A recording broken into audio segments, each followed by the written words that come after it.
Continuando con el Diplomado de Salud Reproductiva del Adulto de la Secretaría de Salud de Medellín, les voy a presentar el protocolo de atención prenatal. Mi nombre es Juan Guillermo Londoño Cardona, soy ginecobstetra, profesor de la universidad y trabajo para el Centro Nacer de la Universidad de Antioquia.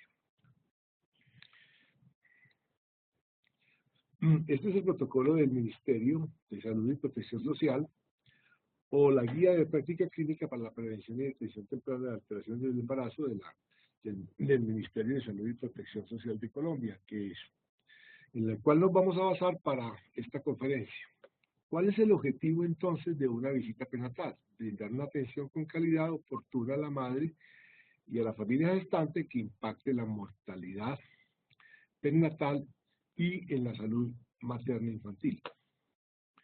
El material sugerido, les había dicho, las guías de atención integral para la prevención y detección temprana y tratamiento de las complicaciones del embarazo, parto y puerperio del Ministerio de Protección Social. Y las guías alimentarias para las gestantes y madres en lactancia del Ministerio de Salud. Después ustedes pueden consultar estos temas, que es lo que yo les traigo hoy, para hacerles más fácil la comprensión de este tema. Hay una serie de recomendaciones generales para la visita prenatal. Lo primero es incluir a la familia gestante. Si vamos a dar signos y síntomas de alarma, es necesario que la familia gestante esté enterada de qué puede ocurrir durante el proceso reproductivo para que se busque atención oportuna. No vamos a utilizar clasificación de riesgo porque no es conducente, no conduce a nada clasificar el riesgo de la paciente. El número de visitas se dice que 4 son suficientes y son de calidad, pero la recomendación de la guía es de 10. Identificamos el riesgo, pero no hacemos clasificación de riesgo. Y no vamos a utilizar exámenes innecesarios.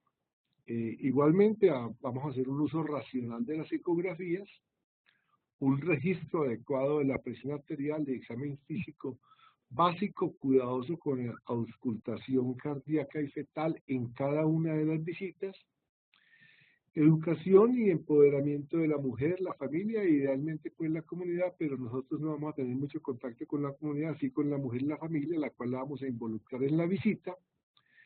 El soporte y el manejo de la mujer debe ser individualizado. Y lo otro que es muy importante y tenemos que empezar a incluirlo es comprometer al padre del hijo que está por nacer. Incluimos en las visitas a los acompañantes que las mujeres prefieran, su madre, su hermana, una amiga, el esposo, de acuerdo con las preferencias específicas de la mujer. ¿Cómo va a ser el proceso?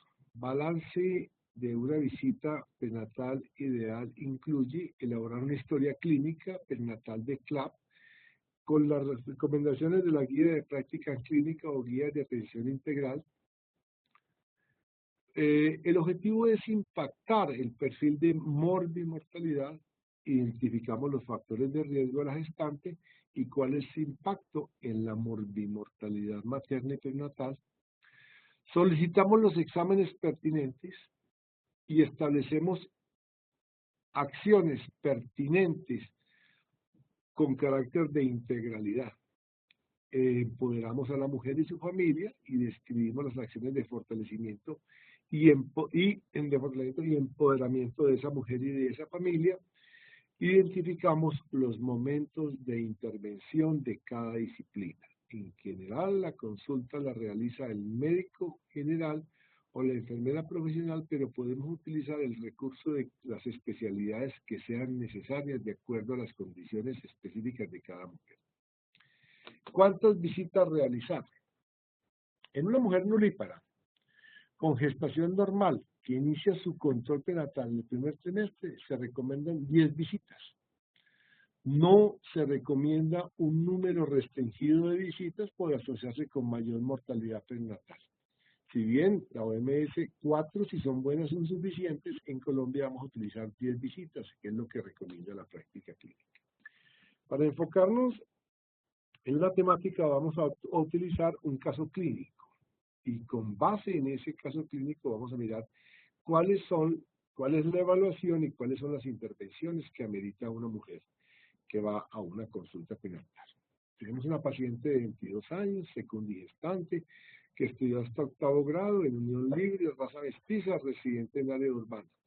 El embarazo actual es planeado, no usaba método de planificación familiar, cuenta con el apoyo de su pareja, tiene una adecuada relación familiar, niega violencia familiar y abuso. El último parto fue en el 2013, tuvo una eclampsia con embarazo anterior al término, recién nacido hospitalizado por bajo peso al nacer. Estuvo hospitalizado durante 8 días y requirió un plan canguro. Ingresó al control prenatal a las 6 semanas con un índice de masa corporal de 22, una presión arterial de 90/60 y el resto del examen físico fue normal. Esta paciente la ingresamos a la historia clínica perinatal del CLAP, que todos ustedes están familiarizados con ella, conocen muy bien los parámetros y vamos a llenarlos todos los parámetros que la mujer requiere y que la historia clínica nos solicite. Evaluamos riesgos.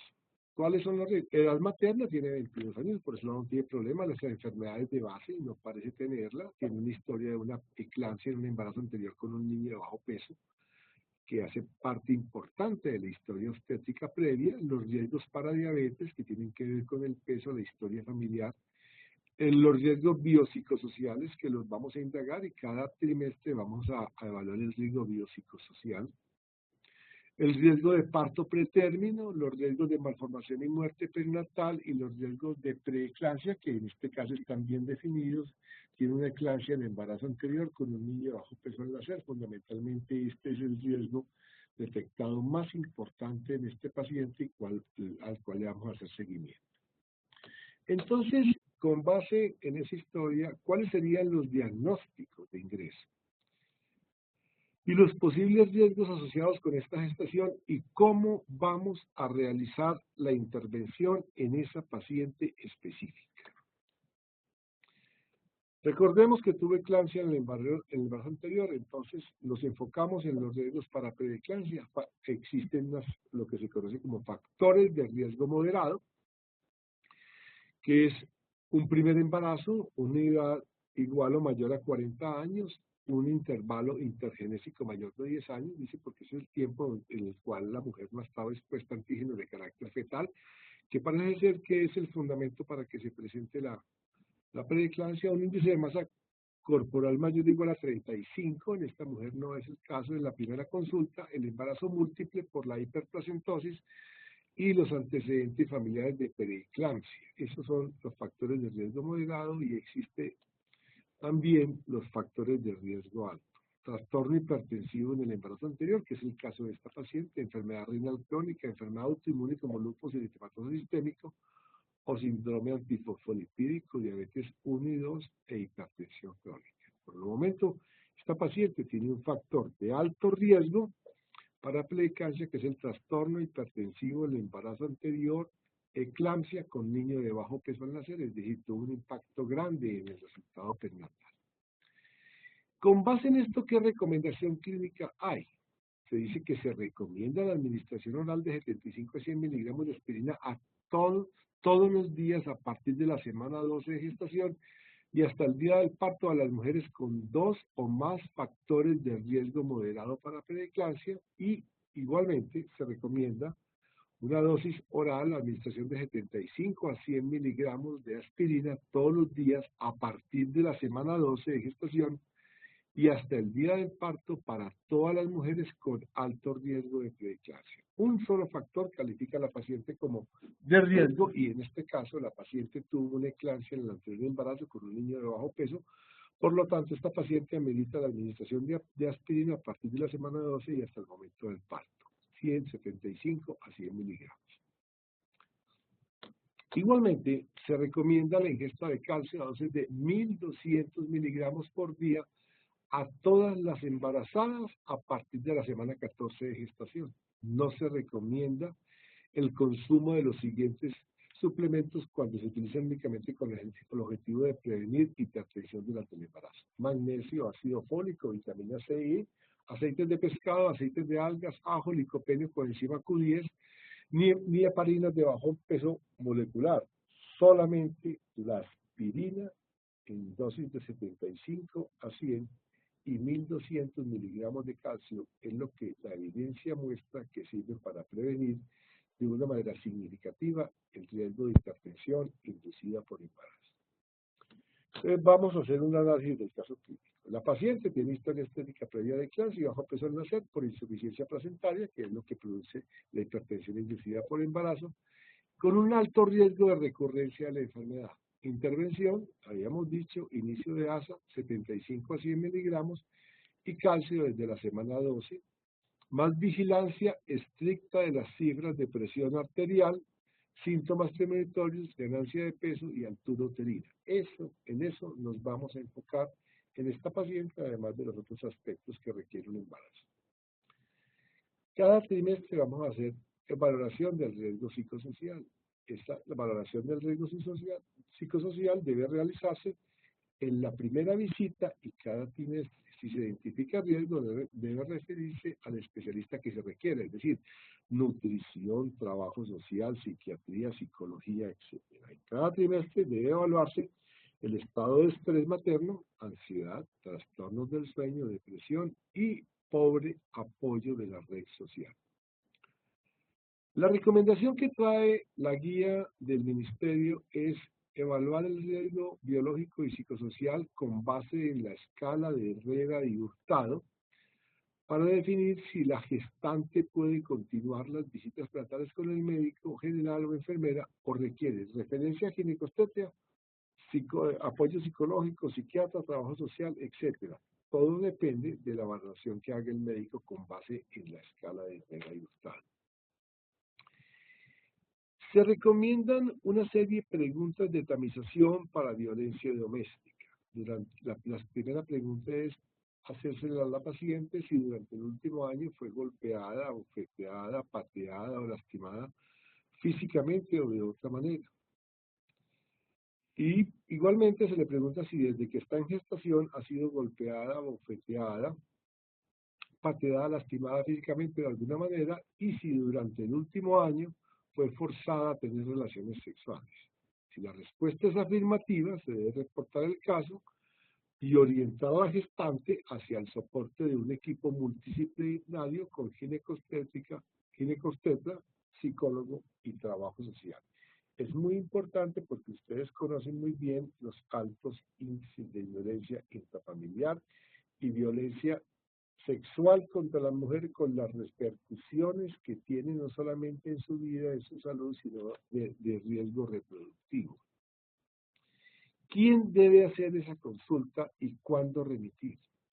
La consulta prenatal la debe hacer un médico general o una enfermera profesional, capacitada o con especialización en cuidado materno y perinatal. Es fundamental recordar que la participación por especialistas ginecobstetras no está recomendada para la mejoría de los resultados perinatales, pero se recomienda valoración entre la semana 28 y 30 y la semana 34-36 para valoración de riesgo. Es decir, el médico general o la enfermera hacen la consulta, hacen el seguimiento, valoran el riesgo y si la paciente no es de riesgo, se envía entre la semana 28 y 30 y 34-36 al ginecobstetra para que valore ese riesgo. Y ese control prenatal debe ser realizado por un pequeño grupo de profesionales con quienes la gestante y la familia se sientan cómodos y se garantice que haya continuidad. Uno de los problemas del sistema es la fragmentación de la atención y es importante que estos pacientes sean vistos por un grupo limitado de ginecobstetras para garantizar continuidad y conocimiento de su situación. Es necesario la revisión a nutrición al ingreso al control prenatal para diagnóstico nutricional y definir un plan de manejo. En ocasiones no se cuenta con este recurso, por lo tanto, el médico debe conocer las guías de nutrición del ministerio para que haga una valoración nutricional. Se recomienda igualmente el desarrollo rutinario de actividad física y asesoría nutricional combinada con supervisión de la ganancia de peso para evitar el exceso de peso. El médico con base en el peso pregestacional, puede ubicar la paciente en la gráfica de ganancia de peso y puede establecer las alarmas del caso si se presenta. Igualmente, siempre la paciente debe ir a valoración por odontología al ingreso al control prenatal. No se recomienda el examen rutinario de las mamas porque no hay evidencia de que esto puede influir en la lactancia o en la detección precoz de cáncer o en la satisfacción. Es más la insatisfacción de un examen de mamas inoficioso durante la gestación. Igualmente, es incómodo la realización de examen genital digital o con espéculo en pacientes asintomáticos. Entonces a esta señora ya vimos que tenía riesgo de preeclampsia durante esta gestación, riesgo de bajo peso al nacer. Empezamos la intervención con aspirineta y con calcio, 1200 miligramos de calcio y 100 miligramos de aspirina desde la semana 2 hasta el final de la gestación. La enviamos a evaluación nutricional si contamos con el recurso, si no nosotros mismos podemos ubicarla en la gráfica de ganancia de peso. Valoración odontológica, valoración por nutrición, asesoría nutricional, cita grupal. La ganancia de peso calculada para esta mujer es de 10 kilos, eso nos lo da la ubicación en la gráfica, y le vamos a administrar sulfato ferroso solo si la hemoglobina es menor de 14. En Colombia las mujeres no todas son iguales, no todas tienen igual ingesta de calcio, no todas son anémicas. Entonces, evaluamos hemoglobina, si es menor de 14, le vamos a dar suplemento de sulfato ferroso. Y recomendamos las vacunas. Es muy importante, toda mujer en edad fértil debería de estar adecuadamente inmunizada antes del embarazo, eso es lo ideal. Y que 3 meses antes de que busque embarazo, la mujer debe tener su esquema de inmunizaciones completo, para que durante el mismo ella como el feto no sufren ninguna enfermedad que sea inmunoprevenible. Antes del embarazo, ¿qué recomendamos? Rubeola, papera, sarampión y varicela. Durante el embarazo, la gripe o influenza, la tosferina, la difteria y el tétanos. Son opcionales hepatitis B, hepatitis A y tétanos. Para viajar a algunos países es obligatorio tener las vacunas contra fiebre amarilla, tifoidea y polio. Las gestantes no vacunadas o a quienes se les desconoce el esquema de vacunación, se les debe administrar 3 dosis de toxoide tetánico en las semanas 0, 4 y un refuerzo a los 6 y 12 meses. Eso es el esquema de vacunación que requiere una mujer. Después de la semana 20, vamos a sustituir una dosis de TD, toxoide combinado con pertusis, por TDAP para prevenir infección por este agente en los neonatos menores de 3 meses.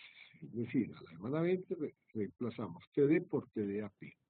No se recomienda vacunación contra hepatitis B para prevenir la infección en el neonato. En la mujer embarazada no se recomienda hacer la vacunación contra la hepatitis B. Y no se recomienda vacunación contra la varicela. La seguridad de la vacuna contra la fiebre amarilla en la gestación no ha sido establecida.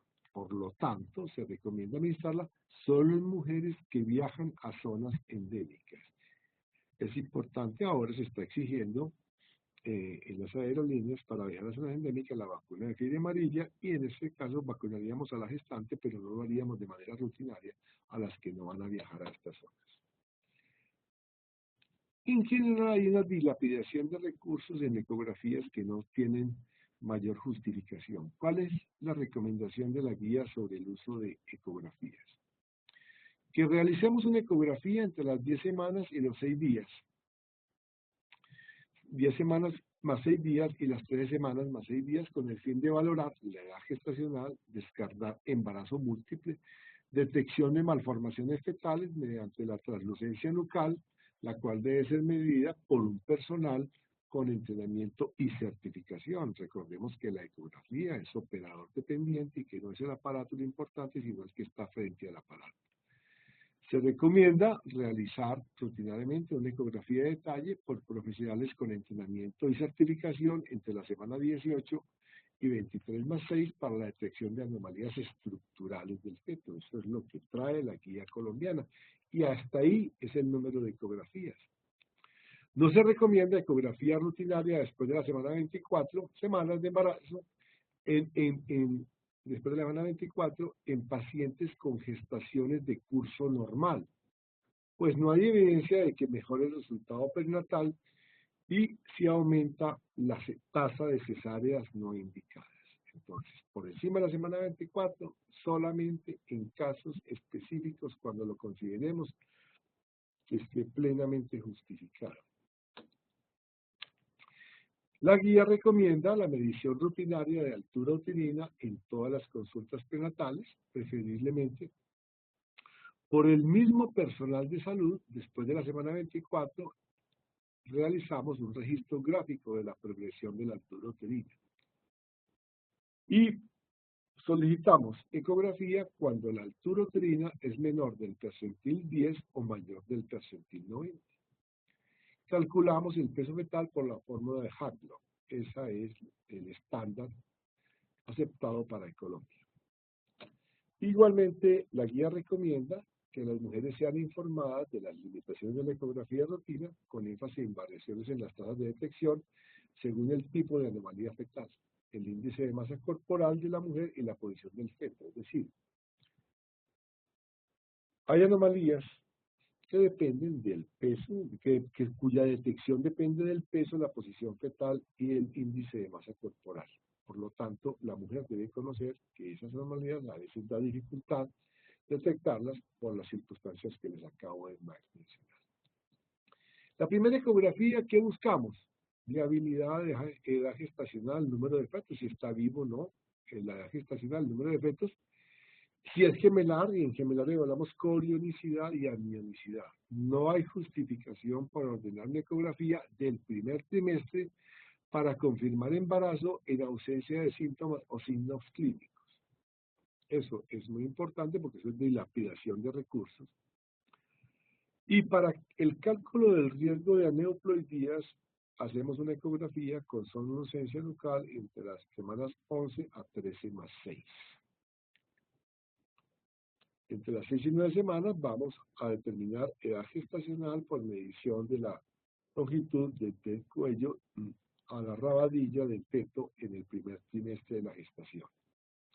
En el segundo trimestre, ¿qué buscamos? Que esté presente la actividad cardíaca, evaluamos número de fetos, el tamaño fetal y confirmamos edad gestacional. Hacemos una evaluación de la anatomía fetal y determinamos el tamaño y la localización de la placenta. Ese es el objetivo de la ecografía del segundo trimestre. Y en el tercer trimestre vamos a calcular peso fetal, percentil de crecimiento y una valoración del índice del líquido amniótico. Eso es fundamentalmente tener claro cuáles son los objetivos cuando solicitamos una ecografía del primero, del segundo o del tercer trimestre. Solo en sospecha de macrosomía o restricción del crecimiento vamos a solicitar ecografías por encima de la semana 24. Sospechamos macrosomía cuando la altura uterina está por encima de lo esperado 4 centímetros o más. Cuando tenemos un feto creciendo por encima del percentil 90 o tiene un perímetro abdominal por encima del percentil 75. En esos casos sospechamos macrosomía y podemos hacer mediciones seriadas con la ecografía.